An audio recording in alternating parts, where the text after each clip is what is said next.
Hello student, তোমরা কেমন আছো? আশা করি তোমরা সবাই ভালো আছো। প্রতাপ একাডেমি কোচিং পরিবারে তোমাদেরকে সকলকে স্বাগত জানাই। তোমরা যারা বিদ্যাসাগর ইউনিভার্সিটির আন্ডারে অল অ্যাফিলিয়েটেড কলেজগুলির মধ্যে 4th সেমিস্টারে এক্সাম দিয়েছিলে, তোমাদের রেজাল্ট কবে পাবলিশ করা হবে, কী গুরুত্বপূর্ণ আপডেট রয়েছে আজকের এই ভিডিওর মাধ্যমে এক্সপ্লেন করবো। তাই তোমাদেরকে বলো, চ্যানেলে নতুন হয়ে থাকলে চ্যানেলটি সাবস্ক্রাইব করে পাশে থাকা বেল আইকনে প্রেস করে অল নোটিফিকেশন অন করে দেবে।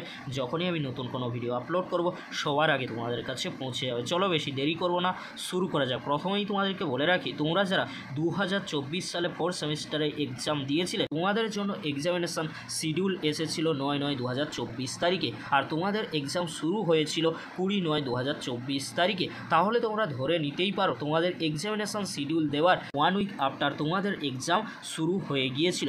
তোমাদের এক্সাম শুরু হয়েছিল 20/9/2024 তারিখে, কিন্তু পরবর্তীকালে 4th সেমিস্টারে এক্সাম পোস্টপোন করা হয়েছিল বন্যা পরিস্থিতির কারণে। সেই এক্সাম নভেম্বর মাসে কিন্তু সম্পন্ন হয়। তাহলে 4th সেমিস্টারের রেজাল্ট কবে প্রকাশিত করা হবে? তোমাদেরকে বলো, তোমরা ভিডিওটি এন্ড পর্যন্ত দেখো, অবশ্যই তোমরা তোমাদের প্রশ্নের উত্তর পেয়ে যাবে। তোমাদেরকে বলে রাখি, 2023 সালে 4th সেমিস্টারের যে এক্সাম হয়েছিল তার জন্য এক্সামিনেশান শিডিউল দেওয়া হয়েছিল 17/8/2023 তারিখে। তাহলে 17/8/2023 তারিখে যে এক্সামিনেশান শিডিউল দেওয়া হয়েছিল তার 10 থেকে 11 দিন পরে 4th সেমিস্টারে 2023 সালে এক্সাম শুরু হয়েছিল। বাট 2023 সালে 4th সেমিস্টারের রেজাল্ট প্রকাশিত করা হয়েছিল 12/10/2023 তারিখে। তাহলে তোমরা দেখে নিলে প্রায় কিন্তু 1.5 মান্থ আফটার 4th সেমিস্টারের রেজাল্ট প্রকাশিত করা হয়েছিল 2023 সালে। তাহলে 4th সেমিস্টারে 2024 না 25 সালে রেজাল্ট পাবলিশ করা হবে? তোমাদেরকে বলে রাখি, এবছর তোমরা যারা 4th সেমিস্টারে এক্সাম দিয়েছো,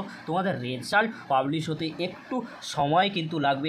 যেহেতু 4th সেমিস্টারে এক্সাম পোস্টপোন করা হয়েছিল, সেই জন্য রেজাল্ট পাবলিশ করতে একটু সময় লাগতে পারে। তোমাদেরকে বলো, তোমরা ওয়েট করে রয়েছো যে রেজাল্ট কবে পাবলিশ করা হবে। তোমাদেরকে বলে রাখি, 2024 সালের এন্ড বা 2025 সালের জানুয়ারি মাসের দিকে তোমাদের 4th সেমিস্টারের রেজাল্ট পাবলিশ করে দেওয়ার সম্ভাবনা প্রবল রয়েছে। এই ছিল গুরুত্বপূর্ণ আপডেটটি যদি হেল্পফুল হয়ে থাকে অবশ্যই ফ্রেন্ডদের কাছে বেশি বেশি করে শেয়ার করে দিও। আজকের এতটুকু, পরবর্তীতে দেখা হচ্ছে নেক্সট কোনো একটি ভিডিওতে। ভিডিওটি দেখার জন্য তোমাদেরকে অসংখ্য ধন্যবাদ।